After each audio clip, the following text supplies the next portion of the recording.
আসসালামু আলাইকুম এভরিওয়ান, কি অবস্থা সবার? আশা করি সকলে অনেক ভালো আছেন। তো আপনাদের দোয়া ভালোবাসা ইনশাল্লাহ আমি অনেক ভালো আছি। সো আজকে আমরা দেখব, মাঝে মধ্যে আমাদের ল্যাপটপ অ্যান্ড ডেস্কটপে দেখবেন যে এরকম একটি আইকন চলে আসছে আর যেটার উপরে লাল একটি ডট চিহ্ন উঠে আছে। সো সেক্ষেত্রে আপনারা যেটা করবেন, জাস্ট এটার উপরে ক্লিক করে দিবেন। করার পর দেখতে পাচ্ছেন আমাদের সেটিংসটি ওপেন হয়ে গেছে, যেখানে উপরে লেখা আছে উইন্ডোজ আপডেট। সো তারপরেই দেখতে পাচ্ছেন নিচনে আরও একটি নতুন ইন্টারফেস শো করছে। আপনাদের বেলা এখানে ডাউনলোড অথবা আপডেট নামের একটি অপশন থাকবে। আমার বেলা দেখাইতেছে না, কারণ আমি আগেই আপডেটটা কমপ্লিট করে নিয়েছি।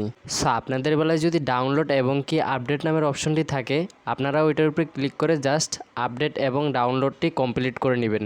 আপডেট অ্যান্ড ডাউনলোডটি কমপ্লিট হওয়ার পর নিচনে দেখতে পাচ্ছেন রিসেট নাও, জাস্ট এটার উপরে ক্লিক করে দিবেন। ক্লিক করার সাথে সাথে দেখতে পাচ্ছেন নতুন আরও একটি ইন্টারফেসে নিয়ে আসছে।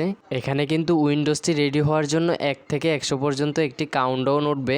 সো এটা কমপ্লিট হওয়া পর্যন্ত একটু আপনারা ওয়েট করবেন।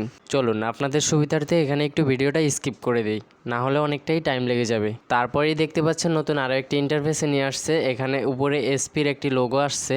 এখানেও আপনারা সিস্টেমটা আপডেট হওয়ার জন্য 1 থেকে 100 পর্যন্ত একটি কাউন্টডাউন শুরু হবে, আপনারা এটাও জাস্ট কমপ্লিট করে নেবেন। আর আরেকটা কথা আপনাদেরকে বলে রাখি, আপনারা অবশ্যই ফার্স্টে ইন্টারনেটটা কানেক্ট করে নেবেন, কেননা ইন্টারনেট সংযোগ না থাকলে আপনারা কখনোই কমপ্লিট করতে পারবেন না। সো সেক্ষেত্রে আপনারা অবশ্যই আগে ইন্টারনেটটি কানেক্ট করে নেবেন।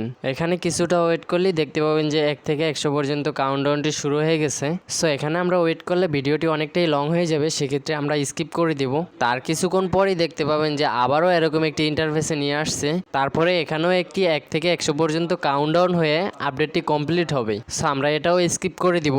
তার কিছুক্ষণ পরেই দেখতে পাবেন যে ল্যাপটপটি অটোমেটিক অফ হয়ে গেছে। এখন কিন্তু নিজে নিজে আবার কিছুক্ষণ পর অন হবে। সো দেখতে পাচ্ছেন কিছুক্ষণ পর আমাদের ল্যাপটপটি অটোমেটিক অন হয়ে গেছে। এখন যদি লক্ষ্য করেন দেখবেন যে ওই অপশনটি আর এখানে নেই। আর ভাইবেন না যে আপনারা ওয়েলপেপারটা চেঞ্জ হওয়ার কারণে আমি ল্যাপটপটাই চেঞ্জ করছি, না, এরকম কিছুই না। আমি সবসময় আপনাদেরকে রিয়েল ভিডিও দেওয়ার চেষ্টা করি।